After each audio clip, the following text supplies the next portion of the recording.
17장에 이어서 18장도 하나님이 아브라함에게 나타나시는 것으로 시작하고 있습니다. 하나님이 아브라함에게 나타나신 때는 한낮이었습니다. 아브라함은 가축을 키워서 먹고 사는 유목민이었죠.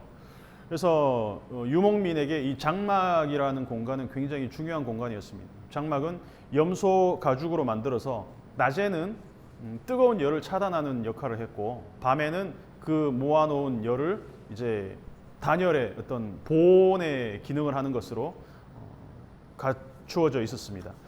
건조한 사막 기후이기 때문에 습도는 높지 않지만 열을 차단하는 것이 중요했죠. 그래서 아브라함이 장막문에 앉아 있었다라고 표현하고 있는데, 이 장막문이 어떤 그런 안과 밖을 이렇게 동시에 이렇게 안에서 그늘을 피하면서 이 밖을 볼 수 있는 그런 역할을 하는 공간이었다라는 것이죠. 해가 장렬하는 뜨거운 시간에 사람 셋이 나타났습니다. 1절에는 하나님이 나타나셔서 아브라함에게 말씀하셨다라고 얘기하지만 2절에서는 사람 셋이 눈을 들어 보니까 맞은편에 서 있었다라고 되어 있습니다. 아브라함이 이 사람들을 보자마자 장막 문에서 바로 달려나갑니다. 분명히 1절에는 하나님이 아브라함에게 나타나셨다고 나레이션을 하고 있는데 사람 셋이 나타났습니다. 그러니까 다시 말하면 사람 셋이 어떤 하나님의 메신저와 같은 역할을 하고 있다라고 할 수 있겠죠. 세 사람의 모습으로 하나님이 현현하셨다라고 우리는 생각할 수 있습니다. 아브라함이 달려나간 이유가 뭘까 한번 생각해 보시면 좋겠습니다. 아마 이 뜨거운 태양이 장렬하는 이 날씨에 저기 서 있다가는 어떻게 타 죽을 수도 있겠다는 생각이 들었을 수도 있을 것 같아요. 그래서 4절을 보면 아브라함이 나무 아래에서 쉬소서라고 말하는 이유가 거기 있습니다. 또 다른 가능성은 아브라함이 세 사람을 보자마자 이 사람들은 그냥 일반적인 사람들이 아니구나, 그냥 지나가는 사람들이 아니구나, 뭔가 목적이 있어서 나를 찾아왔구나라는 것을 직관적으로 느꼈을 가능성이 높다는 것이죠. 그리고 그 이유가 3절에 나옵니다. 2절에는 분명히 사람 셋이 서 있었는데 아브라함은 주여라고 부르고 있다는 거죠. 그러니까 1인칭 호칭으로 한 사람에게 부르듯이 주여라고 부르고 있다는 겁니다. 그리고 보자마자 몸을 땅에 굽혔습니다. 이 세 사람을 아브라함이 어떤 존재로 인식했는지는 몰라도 분명한 것은 낯선 사람들이었지만 아브라함은 지금 굉장히 극진하게 대접을 하고 있다는 것을 우리가 알 수 있습니다. 3절과 4절에서 아브라함이 하는 말을 보면 3절에서는 내 주여라고 단수로 말하고 있지만 4절에서는 당신들의 발을 씻으시라고 복수형을 쓰고 있습니다. 말하자면 아브라함은 이 세 사람을 보는 동시에 그 세 사람에게서 어떤 신적인 아우라를 느끼고 있었다는 것이죠. 그들에게서 뿜어져 나오는 그 신적 아우라가 있었기 때문에 아브라함이 보자마자 엎드려서 무릎을 꿇었다는 것입니다. 세 사람이 서 있었지만 아브라함은 그 사람들을 어떤 신적인 존재, 하나님으로 인식을 하고 있었다는 것이죠. 그리고 문득 정신을 차리고 보니까 세 사람이 서 있으니까 당신들이라는 복수형을 지금 쓰고 있다는 것이죠. 어쩌면 지금 아브라함은 자기가 하는 말이 무슨 말인지 모를 정도로 경황이 없을 수도 있다는 것입니다. 먼지가 많은 지역이기 때문에 오랜 여행을 하면 발에 굉장히 더러워집니다. 그래서 여행객에게 발을 씻도록 하는 문화가 굉장히 일반적인 문화였던 것 같아요. 그래서 낯선 사람들을 향해서 일단 발을 씻게 한 다음에 그 다음에는 4절과 5절에서 어떤 평행을 이루죠. 4절에서는 물을 조금 가져오게 하사 당신들의 발을 씻으시고, 5절은 떡을 조금 가져오리니 일단 발부터 씻고 그리고 그늘에서 휴식을 취한 다음에 떡을 조금 드시고 가라, 이런 제안을 하고 있는 겁니다. 근데 재밌는 것은 떡을 조금 드시고 가라고 이야기를 하고 있는데 사라에게 가서는 진수성찬을 준비시킵니다. 6절을 보면 아브라함이 급히 장막으로 갑니다. 그리고 고운 가루 세 스아, 한 스아가 7리터 정도가 된다고 그래요. 그러면 세 스아면 7, 3, 21, 20리터의 밀가루, 이 가루로, 고운 가루로 떡을 만들면 세 사람을 대접하는데 20리터의 떡을 만드는 거예요. 얼마나 많은 양이 나올 겁니다. 근데 그게 다가 아니에요. 뭘 잡냐 하면 가축대가 있는 곳으로 가서 아예 기름지고 좋은 송아지를 잡았습니다. 사람 세 사람인데, 30명이 아니고 세 사람인데 이거는 사실상 거의 먹고 죽으라는 그런 의도죠. 엄청난 양의 떡과 엉긴 젖과 우유와 셰프 하인이 아주 정성스럽게 요리한 송아지 바베큐를 이 시원한 나무 아래에 야외 테이블을 만들어 놓고 대접을 했습니다. 그리고 세 사람의 손님이 먹었습니다. 이 장면은 사실 이 서양 사람들은 조금 이해가 힘든 환대 문화라고 할 수 있어요. 근데 우리도 좀 그런 맥락에서 비슷한 점이 있는 것 같아요. 차린 건 조금밖에 없지만 이렇게 뭐 조금 드시고 가시라, 조금 드시고 가시라 이랬는데 차린 건 조금밖에 없지만 이렇게 말했는데 사실 상은 이렇게 다리가 이렇게 휘어질 정도 이런 거. 아브라함이 뜨거운 날 낯선 손님들을 얼마나 극진하게 환대했는지를 뭐 이 엄청난 진수성찬뿐만 아니라 아브라함의 이 행동의 어떤 긴박성을 보면 우리가 알 수 있습니다. 아브라함이 낯선 사람들을 보자마자 곧 달려나갔다라고 기록되어 있어요. 그리고 6절을 보면 급히 장막으로 가서 요리를 주문하고 사라한테는 속히 반죽하라고 재촉합니다. 그리고 7절에는 셰프 하인이 급히 요리를 합니다. 곧, 속히, 급히. 정말 순식간에 지금 이 사람들을 보자마자 막 물을 떠다가지고 발을 씻기게 하고 쉬게 하는 동시에 엄청난 이 음식들을 준비하고 있다는 것이죠. 아브라함은 왜 이렇게 이 손님들을, 그것도 처음 보는 사람들을 극진하게 대접하고 있을까? 우리가 19장과 18장을 같이 읽을 필요가 있는데 19장의 내용을 미리 좀 스포를 하자면 멸망하는 소돔성을 찾아간 두 천사가 있습니다. 근데 이 두 천사가 지체하는 롯을 잡아 끌고 성을 빠져나갑니다. 반대로 18장에서는 아브라함을 찾은 하나님의 사람들한테 아브라함이 다급하게 대접하는 장면이 나옵니다. 이게 두 개가 극적인 대조를 이루고 있어요. 말하자면 종말론적인 긴박성. 아브라함은 이 종말론적인 긴박성을 가지고 민첩한 감각을 갖고 있지만 롯은 굉장히 무딘 감각을 갖고 있다는 걸 의도적으로 보여주고 있다는 것이죠. 이 사람들이 나를 찾아온 것은 일반적인 상황은 아니구나. 아브라함이 직관적으로 느꼈을 가능성이 높습니다. 근데 롯은 19장을 보면 그 감각이 완전히 죽어서 지금 어떤 일이 일어나고 있는지, 내가 살고 있는 소돔이 지금 어떤 상황에 처해 있는지 전혀 깨닫지 못하고 있는 상황이었다는 것이죠. 삼풍 백화점이 무너질 당시에 이미 그 백화점이 무너질 징조와 어떤 붕괴의 현상들이 보였다고 해요. 근데 조짐들이 보였음에도 불구하고 그 관계자들이 설마 무너지게 하겠어 라고 아니란 생각을 했죠. 근데 그 낙관의 결과는 우리가 아는 대로입니다. 18장과 19장이 함께 읽도록 의도되었습니다. 아까 언급했던 것처럼 아브라함은 이 사람들이 그냥 일반적인 사람들이 아니라는 것을 직관적으로 깨달았습니다. 만약 몰랐다 하더라도 아브라함은 부지 중에 하나님의 사람들, 하나님의 천사들, 이 하나님의 사람들을 대접한 것이 된다는 것이죠. 히브리서 13장 1절 2절을 보면 형제 사랑하기를 계속하고 손님 대접하기를 잊지 말라. 이로써 부지 중에 천사들을 대접한 이들이 있었느니라. 그 중에 하나가 아브라함이었습니다. 분명히 히브리서 기자가 창세기 18장을 가리키는 것이라고 볼 수 있습니다. 저는 이 본문을 묵상하면서 저의 모습을 한번 비춰보게 되었습니다. 이익관계가 전혀 없는 낯선 사람들을 대하는 나의 애티튜드는 어떠한가? 목적 없는 환대, 부지 중에 내가 의식하지 않는 가운데 행하는 행동이 그게 진짜라는 것이죠. 근데 아브라함의 인생 여정을 쭉 살펴보면 조금씩 사람을 대하는 애티튜드가 변해가고 있는 것을 우리가 발견할 수 있습니다. 아내를 누이라고 속이고 자기의 생존을 염려하던 그 12장의 모습, 기근을 만나고 애굽으로 내려갔던 아브라함의 모습, 그리고 16장에서는 하갈을 아이를 낳기 위한 기능적인 존재로 여기고 있는 모습, 어떤 이익과 목적에 따라서 사람을 대하고 취급하는 모습. 근데 시간이 지나면서 17장에서는 하나님이 할례를 명했을 때 집에서 난 자나 돈으로 산 모든 자들에게 할례를 다 행하게 했다는 것이죠. 그러니까 아브라함의 인간관이 조금씩 바뀌어 가고 있는 것을 우리가 볼 수 있습니다.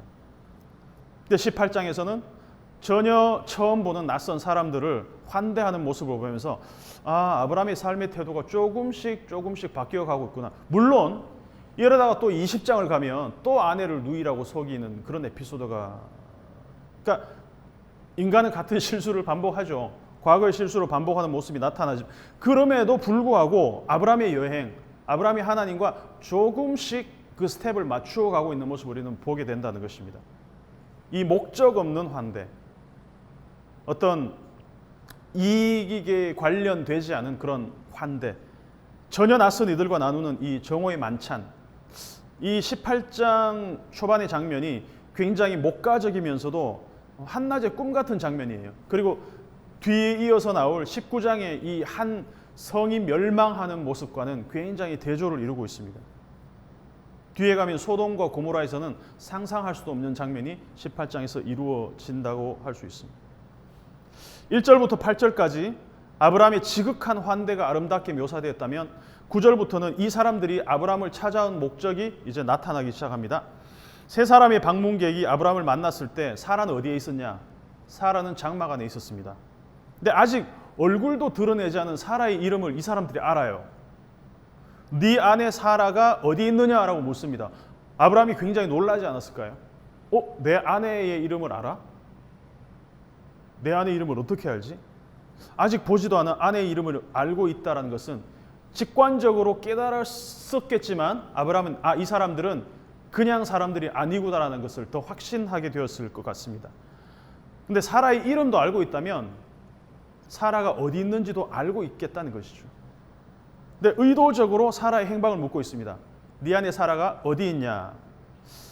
어디 있냐라는 이 질문, 창세기 초반부터 계속해서 등장하고 있습니다. 아담이 범죄한 다음에 하나님이 묻습니다. 아담아, 네가 어디 있느냐? 너 어디 있는지 하나님이 몰라서 행방을 묻고 있는 게 아니죠.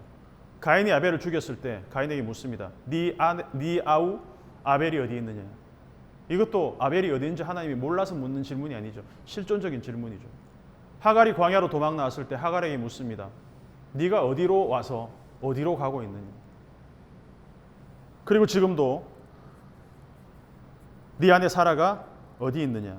그러니까 앞서 나온 어디 있느냐는 질문들과 일맥상통하는 것처럼 이 질문을 할 때 질문자의 의도를 파악할 필요가 있다는 것이죠.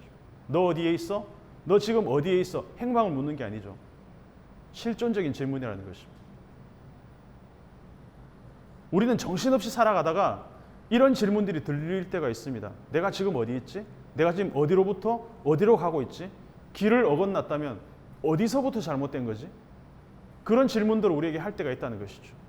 그런 질문들이 우리 귀에 들릴 때가 있다는 것이죠. 아담에게, 가인에게, 하갈에게, 아브라함에게, 사라에게 던진 이 질문은 행방을 묻는 것이 아니라 오히려 지금 이 자리에 멈추어 서서 하나님이 하시는 말씀을 들으라라는 그 들음의 요청이라는 것입니다. 그리고 아브라함이 대답을 합니다. 아내는 장막에 있습니다.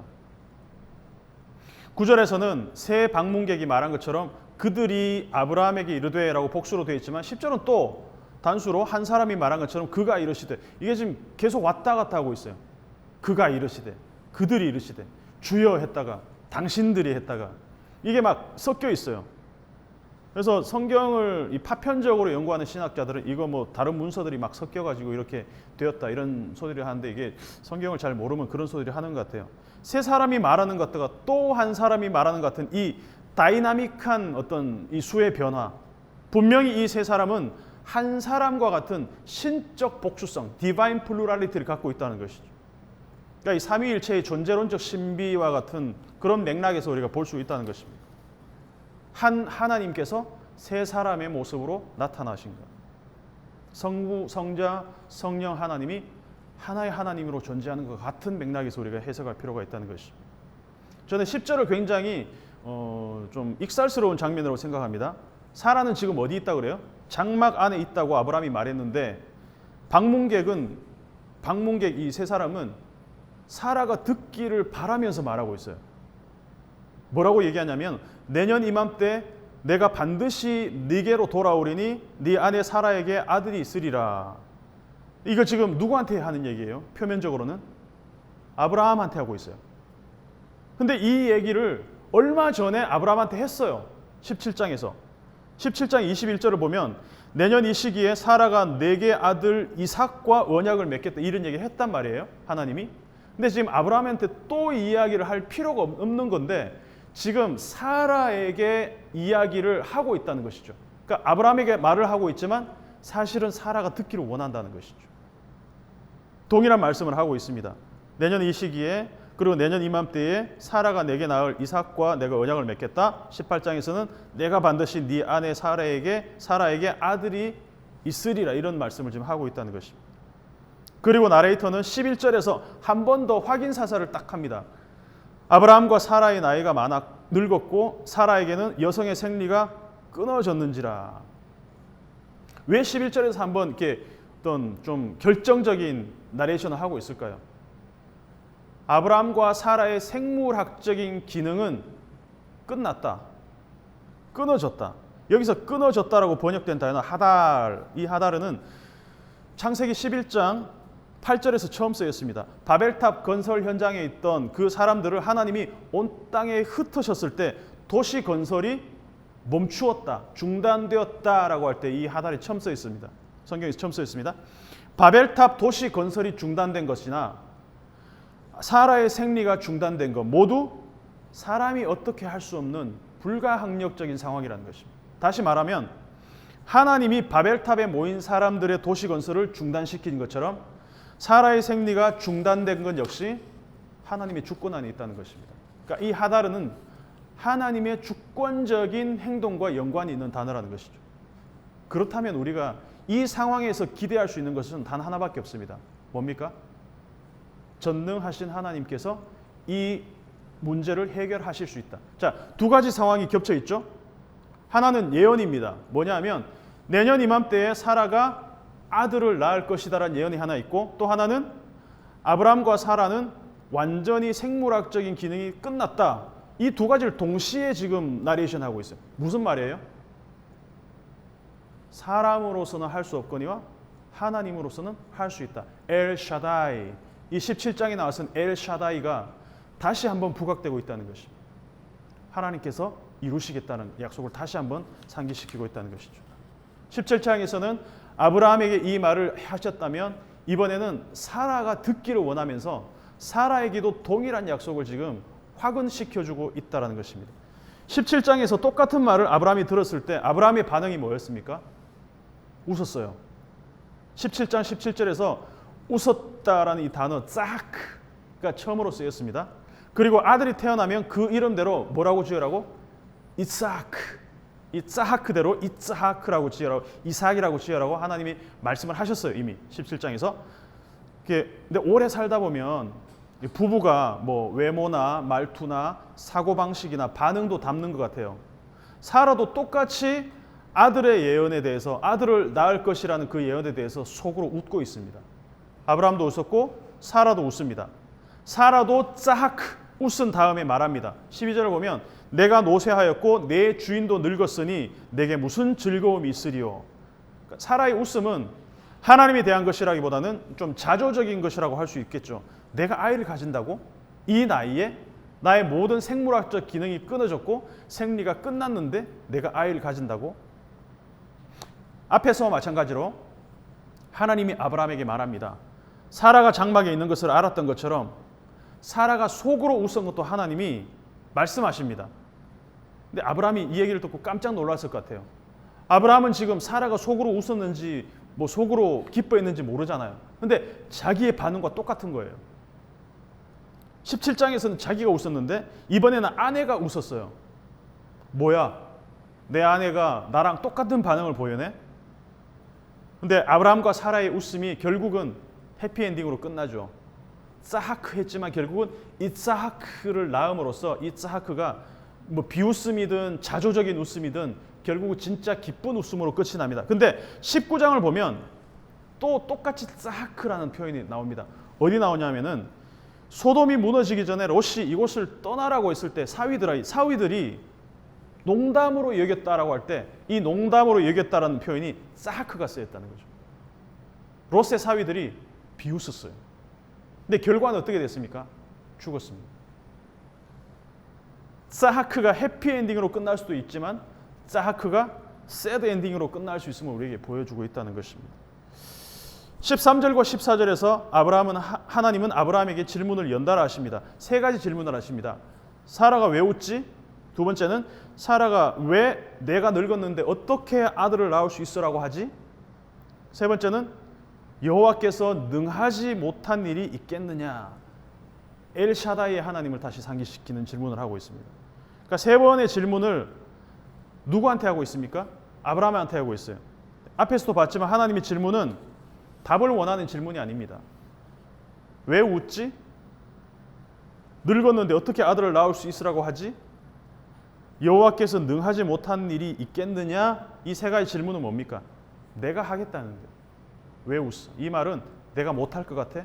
나에게 불가능한 일이 있어? 다르게 표현하면 17장에서처럼 나는 전능한 하나님이다. 엘 샤다이. 다시 한번 이걸 보여주고 있다는 것이죠. 17장에서는 아브라함에게 엘 샤다이로 나타나셨다면 18장에서는 다시 한번 똑같은 그 엘 샤다이로서 사라에게 나타나셨다라는 것입니다. 기한 내에 내가 너에게로 돌아오리니 사라에게 아들이 있으리라. 여전히 대화는 하나님과 아브라함과 하고 있는데 하나님은 사라에게 말을 하고 있습니다. 둘 다 동시에 듣고 있다는 것을 하나님이 알고 있다는 것이죠. 장막 뒤에서 이렇게 사라가 듣고 있는 그 장면을 한번 생각해 보십시오. 되게 재밌잖아요. 그 얘기를 듣고 사라에게 갑자기 두려움이 찾아왔습니다. 왜 갑자기 두려움이 찾아왔을까요? 분명히 속으로 웃었는데 를 맞추니까 자기의 속마음을 꿰뚫는 어떤 그 신적 존재를 딱 만나기 때문에 두려움에 사로잡힙니다. 그제서야 황급히 부인해 봅니다. 안 웃었는데요? 아니야, 너 웃었어.